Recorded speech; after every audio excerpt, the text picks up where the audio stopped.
谁？萨克尼和鲁只有行星级1阶，没能力杀死耶夫。我给你们12小时考虑。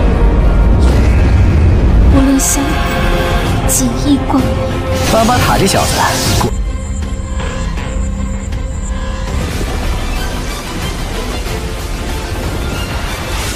是谁？赶紧通知首长。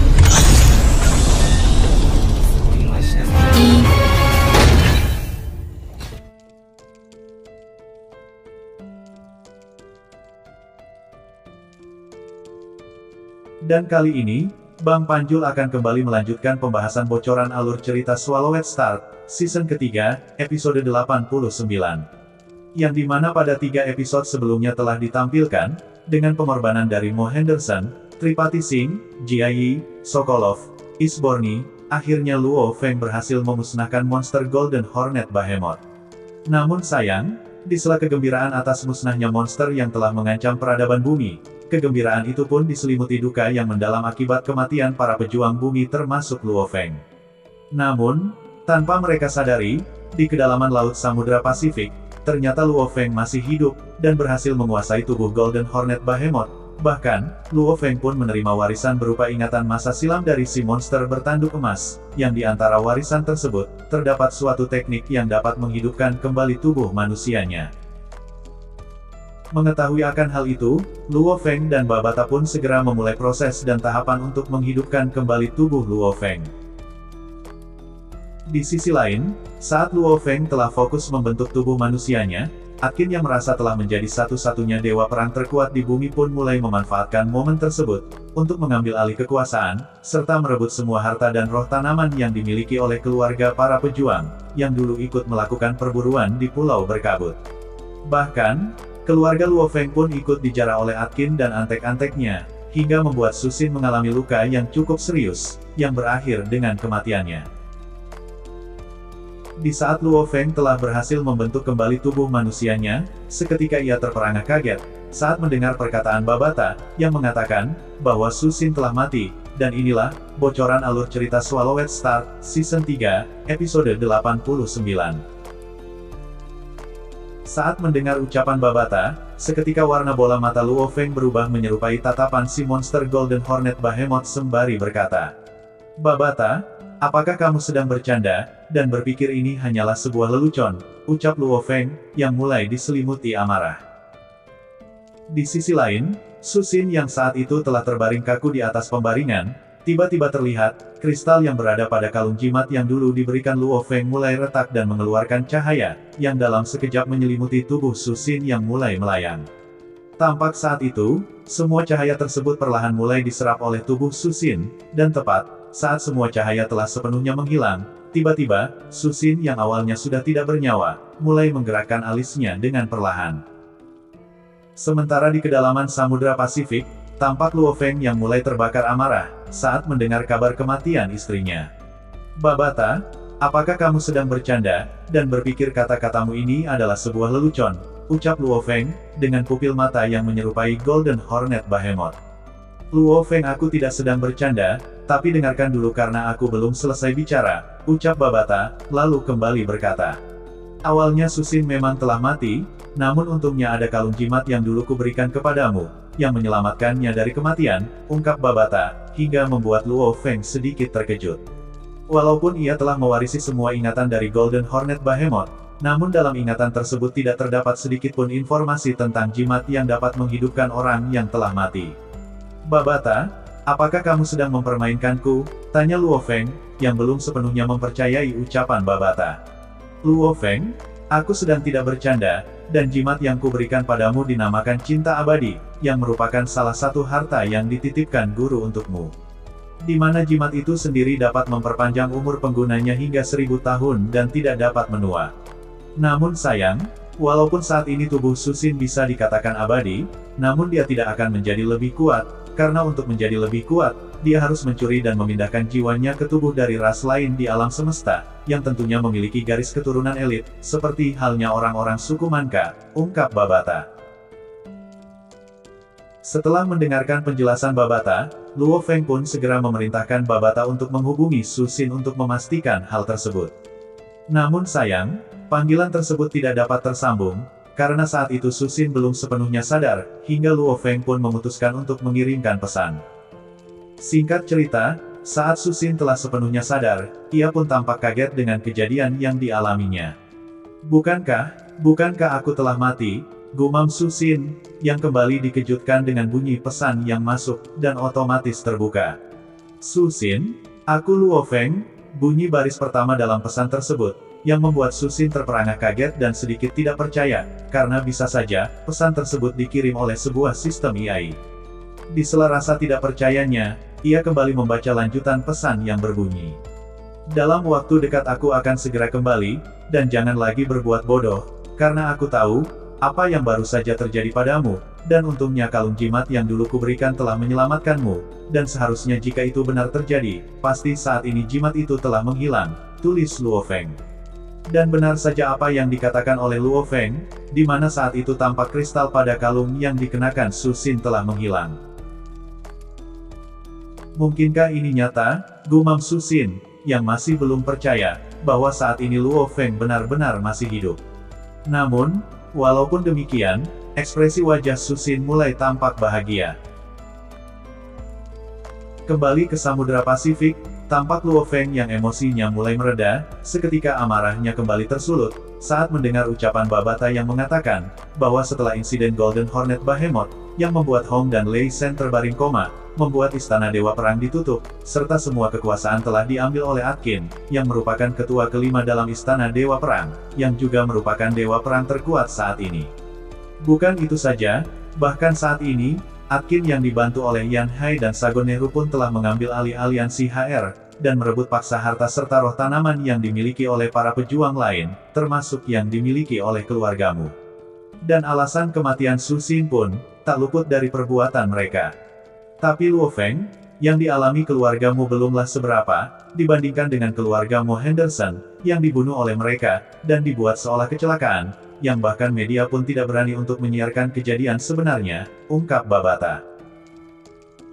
Bangsat, saat insiden binatang bertanduk emas, ketiga orang ini bahkan tidak menunjukkan batang hidungnya bagaikan kura-kura, dan sekarang mulai keluar dan mengambil paksa kekuasaan, dan merampas harta dari para pejuang yang telah berkorban, ungkap Luo Feng sembari bergumam. Mo Henderson, Tripati Singh, Jia Yi, Sokolov, Isborni, aku Luo Feng berjanji, akan menghabisi mereka, gumam Luo Feng. Babata, cari tahu keberadaan ketiga bajingan itu, perintah Luo Feng. Sementara di lokasi yang berbeda, tepat di sebuah villa di kota markas Paris, tampak Yan Hai yang sedang duduk sambil memegang segelas anggur, sembari mengingat kejadian masa lalu di markas Tiongkok, di mana saat itu karena kesalahannya sendiri, ia diusir oleh Jia Yi, dan tak diperbolehkan menginjakan kaki di daratan China. Namun sejak kematian Jia Yi dan bantuan dari Atkin yang merupakan teman baiknya, akhirnya ia dapat bebas berkeliaran dan menjarah di markas Tiongkok.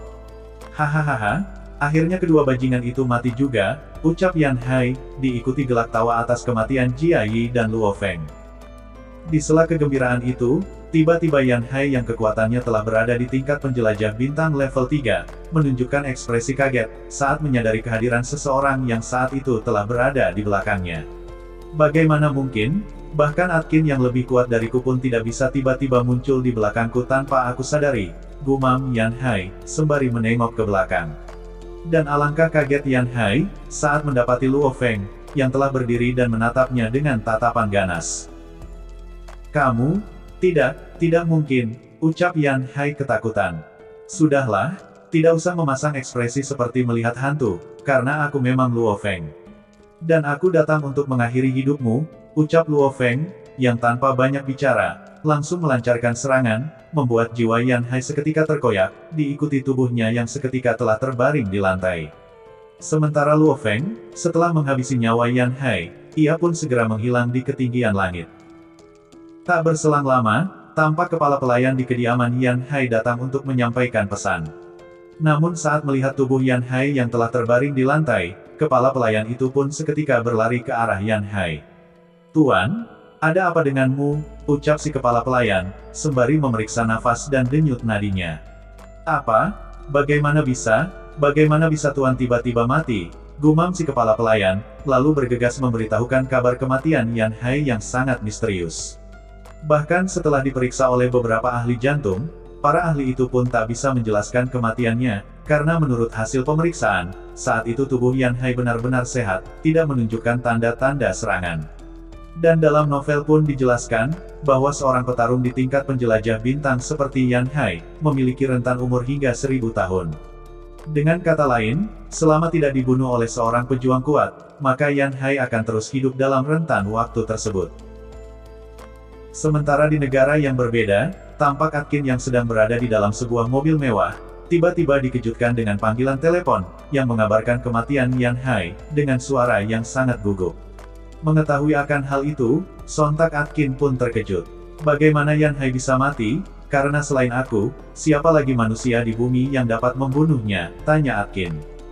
Entahlah Tuan, karena tidak ada satu orang pun di antara kami yang mendengar adanya keributan, bahkan di tempat kejadian, tak ada sedikit pun tanda-tanda pertarungan. Bahkan menurut hasil pemeriksaan, saat ini tubuh Tuan Yan Hai baik-baik saja, dan tidak seharusnya mati, ucap si penelpon. Mendengar ucapan itu, Atkin pun segera memutuskan panggilan, sembari mengerutkan keningnya. Jika tidak ada kerusakan pada tubuhnya, seharusnya ini adalah serangan yang dilakukan oleh seorang pembaca roh. Namun saat ini, pembaca roh terkuat di bumi adalah Sagoneru, yang kekuatannya masih jauh di bawah Yan Hai, jadi tidak mungkin dia dapat melakukannya, pikir Atkin. Di sela pemikiran itu, tiba-tiba terlintas dalam benaknya, dua sosok pembaca roh terkuat, yaitu Isborni dan Luo Feng. Tidak mungkin kedua orang mati itu yang melakukannya, karena aku sendiri telah melihat jasad dari Isborni dan para pejuang lain pada saat pemakaman mereka.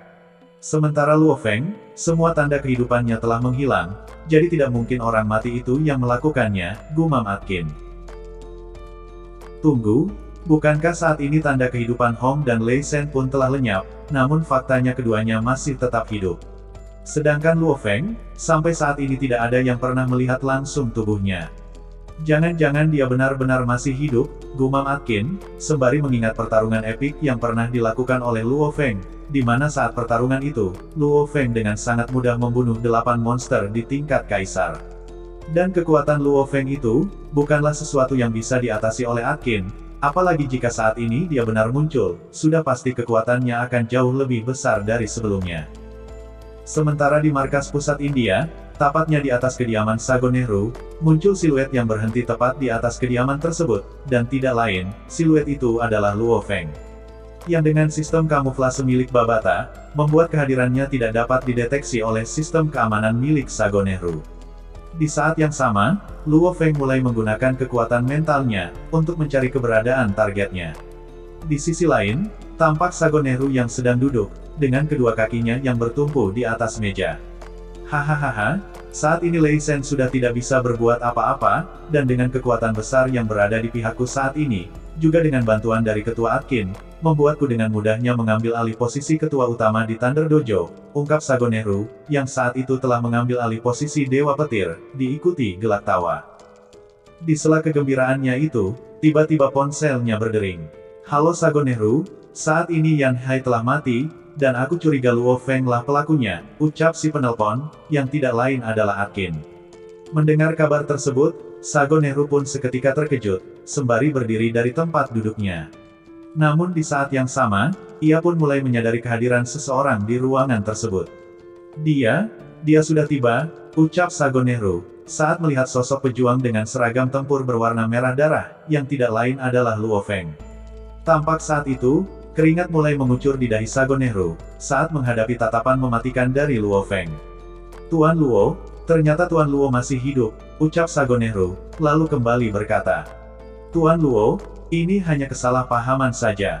Dasar sampah, apakah menjarah harta para pejuang lain, serta menyerang keluargaku adalah kesalahpahaman juga, ucap Luo Feng, yang langsung menghancurkan jiwa Sagoneru menggunakan serangan mentalnya. Inilah akibatnya jika bermain-main dengan keluargaku, ucap Luo Feng, lalu meninggalkan tubuh Sagoneru yang telah terbaring di lantai. Sementara Atkin yang mendengar pembicaraan Sagoneru dan Luo Feng, ia pun makin ketakutan, karena bagaimanapun, dia adalah dalang di balik penjarahan harta milik keluarga para pejuang yang telah mati.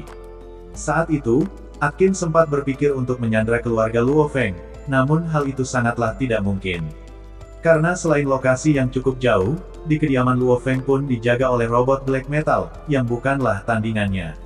Setelah lama mencari solusi untuk menghindari amukan Luo Feng, Atkin pun memutuskan untuk memancing Luo Feng di keramaian, dengan cara mengadakan pertemuan di alun-alun kota Washington, yang disiarkan langsung ke seluruh dunia. Saat itu Atkin berpikir, bahwa Luo Feng tak akan berani membunuhnya secara terang-terangan, karena jika Luo Feng melakukan, maka hal itu akan menghancurkan reputasinya sebagai pahlawan bumi. Dan apakah rencana ini akan berjalan sesuai rencananya? Nantikan di episode berikutnya. Dan akhir kata, sampai jumpa di bocoran Donghua lainnya. 他来了，以后一丝灵魂。出。